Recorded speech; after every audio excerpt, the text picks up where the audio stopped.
Palanpur local crime બ્રાન્ચની કચેરી બહાર શાન બતાવવા રીલ બનાવી ફસાયો યુવાન. વિવાદ વધુ વકરતા આખરે પોતાની ભૂલ સ્વીકારી વિડીયો મારફતે માંગી જાહેર માફી.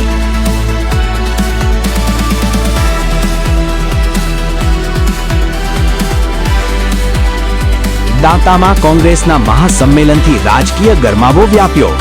સાંસદ ગેનીબેન ઠાકોરે ભાજપ સરકાર સામે ચાબખા મારી કર્યા આકરા પ્રહારો.